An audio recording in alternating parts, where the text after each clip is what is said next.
Get this and get it straight. Crime is a sucker's road, and those who travel it wind up in the gut of the prison of the grave. There's no other end, but they never learn.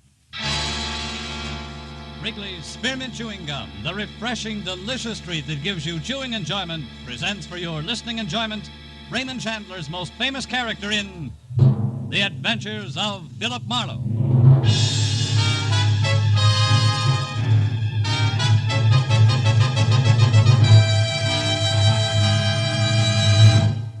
Wrigley's Spearmint Chewing Gum are glad to bring you tonight's transcribed story, The Glass Donkey.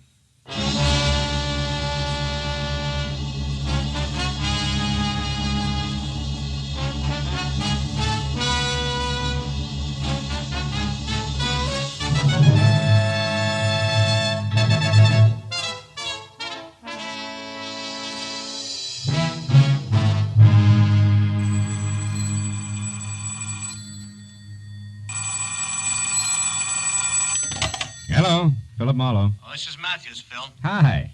Listen, Phil. Yeah? Didn't you once go around with a brunette named Helen Lofton? Helen Lofton? Sure. Still do now and then.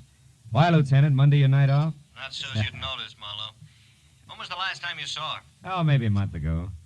Hey, what is this? You sound real official. Yeah, I know. Sometimes I don't like it any better than the next guy. Look, Phil, did Helen have any big problems on her mind at that time? Just me. Hey, wait a minute, Matthews. Is Helen in trouble? Not now, but she was in lots of it 3 hours ago. At about 5 o'clock this afternoon, somebody put a bullet in her neck, Phil. Oh, no. It's down here at the morgue. If you think of anything, let me know, will you?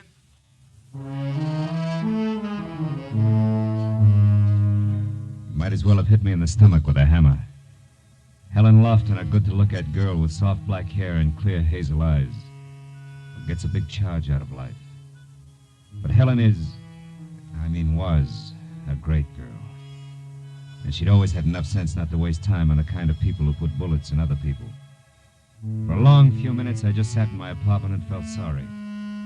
But then I began to want to get my hands on whoever had pulled the trigger.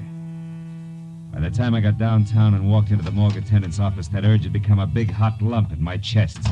Well, Mr. Marlowe. Hello, Chester. You're a stranger around here lately. You got a Helen Lofton? I'd like to pay my respects. Yeah, can't stop you, boy. Lofton, huh? Oh, yeah, she's still on the table. You'll have a little company back there, Lieutenant Matthews. Oh, he's still here? Oh, he's been in and out all evening. Can you find your way all right? Yeah, thanks, Chester. I didn't expect you in person, Marlowe. You could have called. Got something to offer on the Lofton girl here? Yeah. My services, Matthews. How much did she mean to you, Phil? Enough to make this real personal. What have you got on it, Matthews? Nothing. A neighbor reported the shot. Found Helen's body spilled down some stairs at the side of her house. Mm-hmm. It was a .32 at close range. No reason, no motive, no leads, unless you can call this a clue, which I don't. Let's see that. Yeah, it could be the hind leg of one of Helen's glass donkeys. You know, she collected them. Oh. I was on the stairs near the body. Uh-huh. Hey, look, Matthews, you don't mind me sticking my 2 cents in this, do you? It'll do me a lot of good. No, I don't mind. Just keep me posted, huh?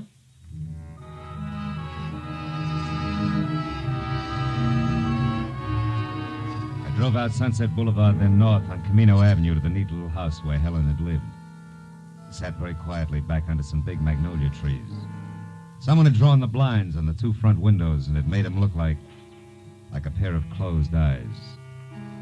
I walked around to the side door on the stairs where they'd found her body, and that's when I noticed the light on inside the house. The door was unlocked, so I went in.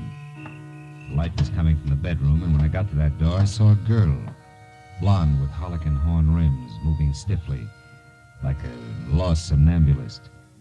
I watched her drag one slow finger the full length of the dresser.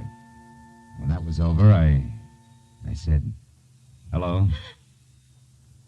Who are you? I was a friend of Helen's, Philip Marlowe. You? Lila Hughes. You startled me. I thought I was alone in here, and after all that's happened. Yeah. Did you know Helen pretty well? Yes. I was just about her only girlfriend. You see, we worked together in the same office and had the same boss. Uh-huh.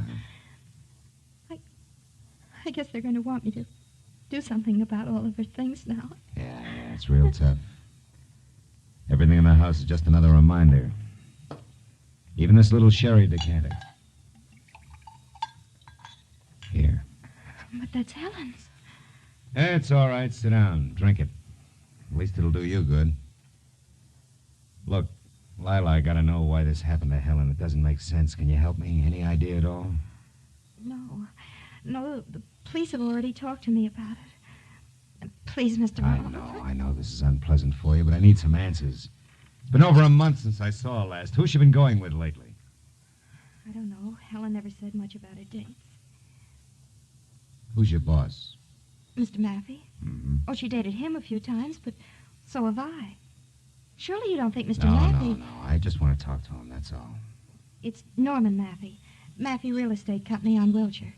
He lives on Ogden Drive, 3848. Thanks, Lila. Well, I'll be on my way now. Hey, look. Maybe you better come too, huh? Let all this go until tomorrow, when you're feeling better. Yes. I guess you're right.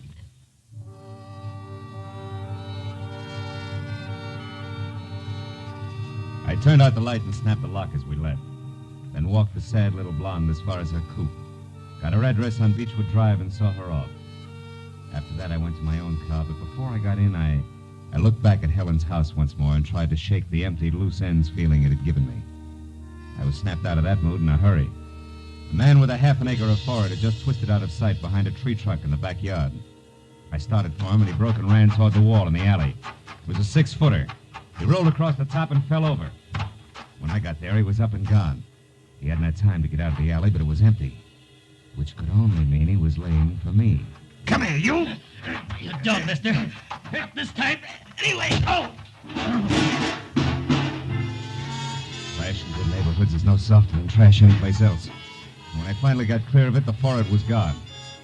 I figured all I had to show was one of his patch pockets, which I still had clenched in my hand. But there was something else. Glittering on the ground was what had been in that pocket. A little glass donkey with a hind leg missing. On the way back, I stopped once and tried to call Matthews, but he was out. So I drove on down to Ogden Drive as far as number 3848. A gray at the temples type in blue flannel opened up. Yes? Mr. Massey? Are you a reporter? No, I'm a friend of Helen Lofton's. Also, I'm a private detective named Marlowe. I'd like to talk to you. A private detective? Mm-hmm. Who hired you, Mr. Marlowe? Who are you working for? Myself? Like I said, Helen was a friend of mine. Well, I'm quite busy, Marlowe, but come in. Back this way, to the den. I've already been interviewed by the police. You may be again. It's not quite like being vaccinated, Mr. Massey. Now, just why have you come here to see me? Because I intend to find out who shot Helen. What makes you think I'd have the remotest idea? Nothing special. She worked for you, didn't she? So do several other people. You dated her? Yes, I did. She was a very attractive girl, but that was no reason for me to kill her. There was no reason for anybody to kill her. Mr. Massey, suppose I was to tell you that I'm acquainted with your wife. Oh, so that's it. You cheap blackmailer. Get out. And you do have a wife, huh? Now, look here, Marlowe. You don't have to be sly with me. I'm not hiding anything. Ask me what you want to know and get out of here. How come Mrs. Massey doesn't object when you dine and dance the office help? Because we've been separated for several years. Separated, but not divorced. Huh? That's right. She lives in San Diego, and we have as little as possible to do with each other. My bank takes care of our only mutual interest. She refuses to give me a divorce. Did you tell the police all this? They didn't ask. Did they happen to ask where you were this afternoon about 5? As a matter of fact, they didn't. I wasn't being treated as a suspect then, and I don't intend to be now. Okay, Mr. Massey, where were you? Now, look, I'm a private detective. Remember, I'm not even taking notes. All right, Marlowe, all right. Been having business troubles lately. A lot on my mind. I was out driving in my car, trying to relax. Can't prove it, can you? No, probably not. I don't expect to have to try. All right, tell me something else. Do you happen to know anything about a man with a very high forehead, a young guy, maybe 30, about 6 feet tall? Yes, I do. Helen went out with a fellow like that recently. What's his name? Victor Semra, I think. Why? Well, I ran across him tonight, and I didn't like his attitude. Sure, that's it. I'll bet on it. What? What are you staring at?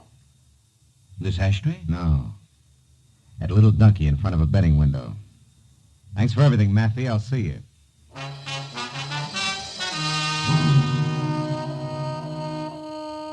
The ashtray on the table behind Massey's desk had been made of baked clay in the shape of a sombrero, a keepsake from old Mexico that kicked hard at my memory.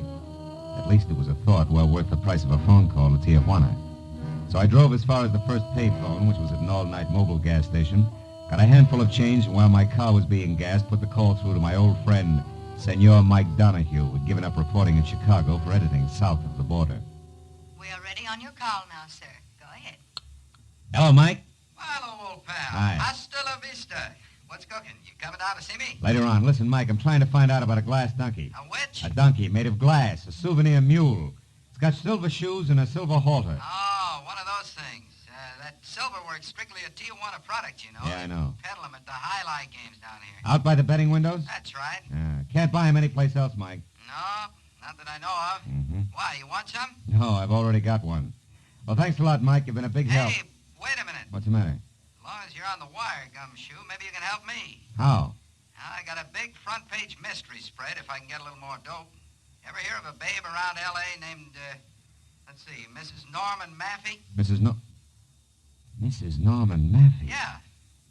Holy smoke, I'll say so. What, Mike, what's the story? Well, the boys just found her body out here on a side road at the edge of town. Yeah? Been dead a couple of days. Probably happened Saturday night. Saturday night, huh? Yeah. The hotel identified her about 10 minutes ago. She was run over. Run over? Well, Mike, you said it was a mystery story. Yeah. You see, the tire tracks out there is still good. It was no accident, Phil. It was murder. Somebody went a long ways out of their way. Yeah. Yeah, Mike, somebody sure did.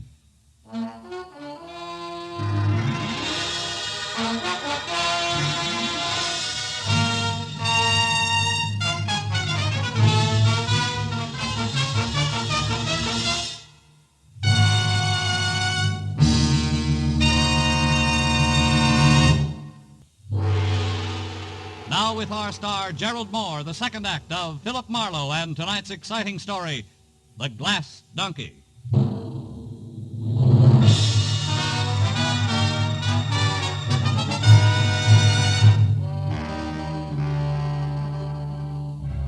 When I hung up on Mike Donahue in the news of Mrs. Massey's violent death on a lonely road outside of Tijuana, I postponed trying to figure it all out until I had called Lieutenant Matthews at Homicide. I've asked him to meet me at the bar I was at.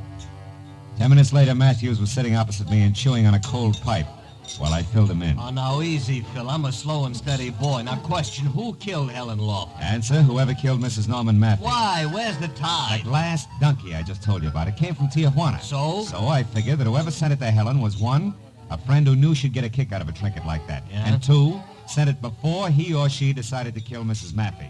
Oh, and therefore said friend had to get the glass donkey back because if traced, it would place the killer in Tijuana where sooner or later Mrs. Massey's body had to be found. Is that right? That's so very right. And all that brings us back to only one thing. Mrs. Massey's killer also got Helen Lofton. Was forced to. Yeah, it could be. But look now, Phil, the tough one. What'll it be, chum? You look lonely. Forlorn, maybe. 2 beers. 2 beers, huh? Any special vintage? Yeah, the kind with suds on top. Goodbye, comic. Okay. No offense intended. Oh, what was I saying? Oh, yeah, I was saying, Phil, the tough one. Now, who killed Mrs. Massey? Mr. Massey. The motive? He had the best motive. He hated his wife. Also, Matthews, when I talked to him, he was real vague about his whereabouts lately. And for a clincher, he did know Helen Lofton well enough and long enough to send her a cheap trinket, as in donkey made of glass. Now, you impressed? A little, but you're holding back, Marlowe. I'm what? No, not on me, on yourself, Phil. Look, I know you. You don't usually leap at conclusions and over facts. That isn't your style. Trying to tell you, Two Matthews. beers with suds. You know, I told Kelly about that crack you made, mister, and Skip he it. said... Here. And goodbye again. We're busy. Yeah, I'll say. Too bad we ain't got tablecloths. You could have impressed me, chum. Writing down big numbers. You tipper, I'll break your arm. Yeah. Now, look at Phil. Could you be a little bit prejudiced about this guy? Now, Phil. Yeah. Sure, I'm prejudiced. I just don't like Norman Massey's stuffy kisser and something else. I might as well admit I keep skipping that guy with a mile-high forehead and a boyfriend named Vic Samro because I don't exactly know how he figures in. I'm too impatient to wait around for the answer. Uh-oh. What is it, Phil?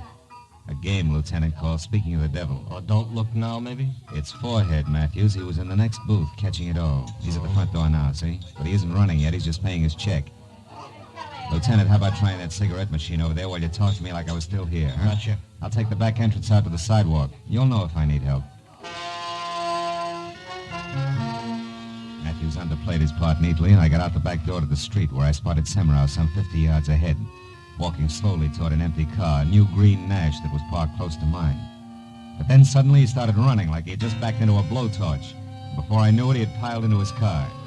When I was in mine and after him, the street became that much narrower as a truck the size of a battle wagon lurched out of a side alley without so much as thinking about a full stop. You stupid clown! What was that, Sonny? You heard me, Muscles! Sonny, you have a nasty tongue. You Yeah? got a couple of funny ideas about driving. Hold right there, fellow. Read it and weep. Yeah, and the big letters spell police. Now get back in your cab there and wait. We'll chat in a bit. Oh, yeah, sure. Whatever you say, officer. Only this jerk was in a row. Move! Like a brother, wasn't my fault. Marlowe, that still leaves us a big blank to fill in. Yeah. But while we're trying, Lieutenant, do you mind if I drop in on Mr. Massey again? Alone, I mean?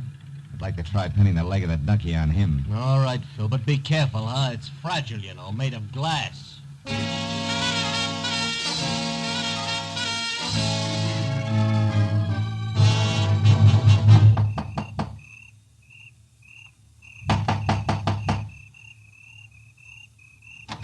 Yes, what... Oh, you again. Yeah, do you mind if I come in again, Mr. Massey? Frankly, I do, Marlowe. I don't feel very well Your tonight, wife and I was just... murdered, Mr. Massey. My wife? Murdered? Still mind if I come in? Where did it happen, Marlowe? In San Diego? Marlowe, I asked you where it happened. In Tijuana. Ever been there? Yes, of course. Marlowe, what are you looking for? Just looking. When were you last there, Massey? I don't know. Maybe a month, 6 weeks ago? Not Saturday night, huh? No, not Saturday night. Marlowe, what are you Massey, getting? did you ever send Helen Lofton a present? See here. Who do you think you are? And exactly what are you looking for? A wastebasket that isn't empty. You keep a very tidy place, Mr. Massey. Which has what to do with my wife being dead, Marlowe? Are you out of your mind? Maybe, but also maybe not. Maybe I'm real smart. Maybe I've come to the right place to look for an empty package and a piece of wrapping paper that would be addressed to Miss Helen Lofton in your handwriting and postmarked Tijuana, Mexico. Tijuana? A large piece of wrapping paper and a large package stuffed with Excelsior. It was once home to a glass donkey in which you had to get back from Helen Lofton before she got it. Or if you were too late for that killer and then get it back before anyone else knew about it. Does that still leave me out of my mind, Massey? Absolutely. We'll see. After we try the backyard and your incinerator. Now, wait a minute. You know, the law says you can't light it after 10 in the a.m., Massey. If you're the one stamped guilty, you wouldn't want to arouse suspicion. Stop, Marlowe. This has gone far enough. You're not the police. Which means I don't need any more of a search warrant than this.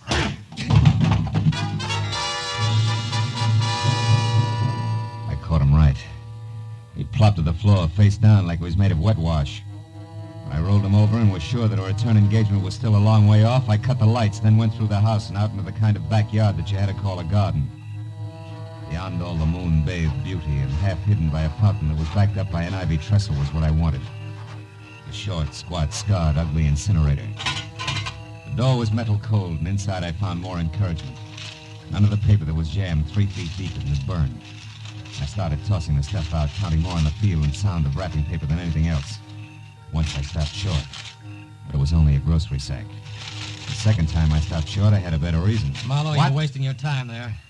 Well, Mr. Victor Semrau. Yeah, or as you put it, the guy with the mile-high forehead. I wouldn't get touchy, Semrau. You were swinging the dock ahead, remember? I'm sorry about that, Marlowe. I didn't know we were both on the same side there. Both on the... Take it easy, Victor. You wouldn't try to set me up again, would you? Why the sudden change of heart? Because now I know that you're in the up and up, Marlowe. I overheard you talking to that police lieutenant and also the Mexican newspaper man.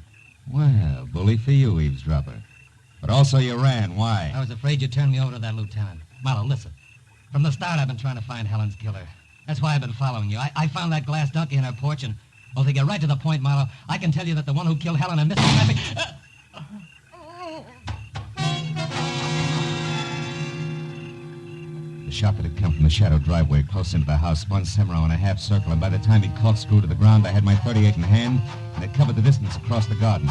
But I was too late to do anything, except identify the figure I saw take off in a sedan as Mr. Norman Massey, which was some help. But not to Victor Semrau back in the garden. He had managed to crawl as far as the small pond that surrounded the fountain. There he had died, one hand half submerged in the dark, cold water, the other clutching his chest, blood-soaked and discolored another way. I must have stared at it for a full 30 seconds before it suddenly began to add for me. Add fast to the only backyard left in the spot where I could get to Massey and maybe stop a third murder. Lila Hughes' place on Beechwood Drive. It was all the push I needed.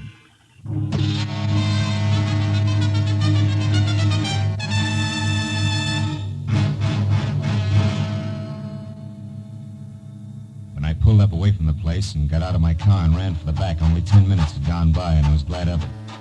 Because standing next to an open, still-smoking incinerator, a piece of charred paper in his hand that I knew was the remains of the rapper I'd been after, was Norman Massey. And opposite him, a gun in her hand, was Lila Hughes, the shy blonde. Lila, you're crazy, insane.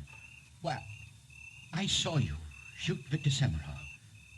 And you must have killed... Of course it was me, honey. I killed him.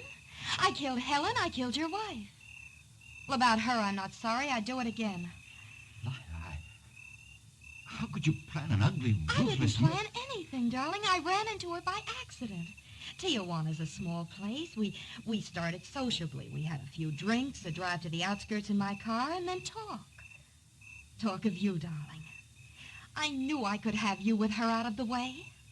Helen was no threat. You gave her up, so there was no one else to stand between us. And, honey, you hated your wife. But, Lila... But nothing. It was all very simple, darling. Helen... Well, Helen was different. You see, I had to kill her. That piece of wrapping paper there that you just snatched from me, the paper I sent Helen a little gift in. That's the reason, Norman. I did have to kill her. And now you do have to kill me, too. Don't you, Lila? Oh, no. No, darling. Now the killing's done. I did it all for you, darling. Don't you understand? You devil. You she-devil. Oh, Norman, dearest, you don't know what you're saying. Honey, I tell you, I did all this for you. Remember that, darling. How can he ever forget it? Don't move, Lila. Don't breathe. Drop your gun there at your feet. No. No, I think I'll use it again. Even if you shoot, I'll use it. We belong together, Norman and I, and we're going to be together.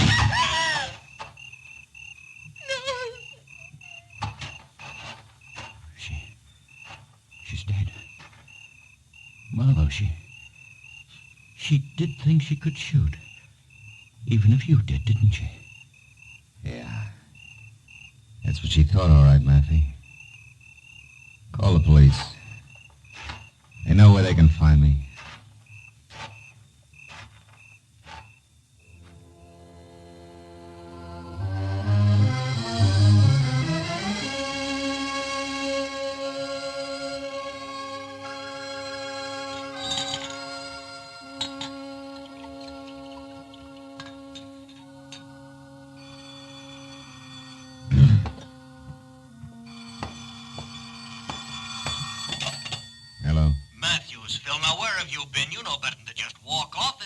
Yeah, Matthews, I'm sorry. I've been out walking. What do you want to know? One blank, Phil. What sent you over to Lila Hughes' place? Oh, Victor Semrau, his hand was burned, blistered red. Like you'd been fishing around in a hot incinerator, huh? Yeah. That and what he had to say to me about us being on the same track. Lila Hughes was the only other one who was both close enough to Helen to send her that glass donkey and at the same time even remotely connected with Massey. Uh-huh. Any idea what sent Semrau to her backyard? I guess his tack all night was to follow me. When he tried to pick my trail up again after running from the bar, he thought Lila Hughes' place might be the answer. Turned out he was right. Real right. Yeah, he must have seen her around her incinerator lighting it, and then decided to get to you when he couldn't reach in after the wrapping paper. Yeah, something like that. With, of course, her taking off after him. Look, anything else, Matthews? Phil. Hmm? Phil, you weren't in love with Helen Lofton once upon a time, were you? No. Matthews. I wasn't in love with her. Yeah. Well, so long, Phil. And, look, I'm sorry about Helen. I mean, it's a crying shame. Yeah. Good night, Matthews. I'll come down to headquarters in the morning.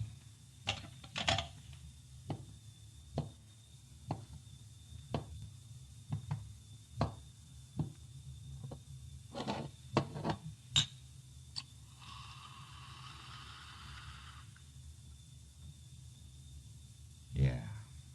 A crying shame.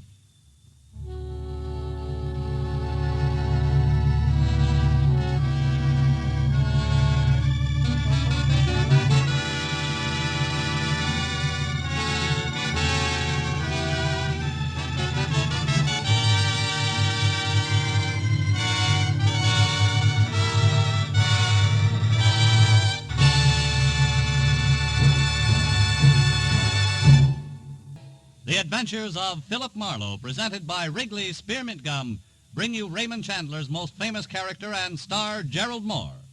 Philip Marlowe is produced and directed by Norman MacDonald and written for radio by Robert Mitchell and Gene Levitt. Featured in the transcribed cast were John Stevenson, Michael Ann Barrett, William Lawley, Bill Johnstone, Vivi Janis, and Vic Perrin. Detective Lieutenant Matthews is played by Larry Dobkin. The special music is composed and conducted by Richard Arant.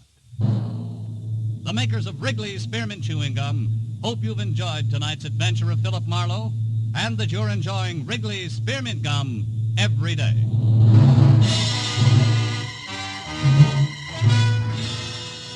We invite you to be with us next week when Philip Marlowe says... This time it got off to a swashbuckling start at a pirate's cove. A map to a fortune in black pearls ran past a beautiful island girl, a conniving Malayan merchant, and stopped at a wild man from Borneo dead in a rusty hulk. All in the quiet outskirts of Los Angeles. Bob Stevenson speaking. This is CBS, the Columbia Broadcasting System.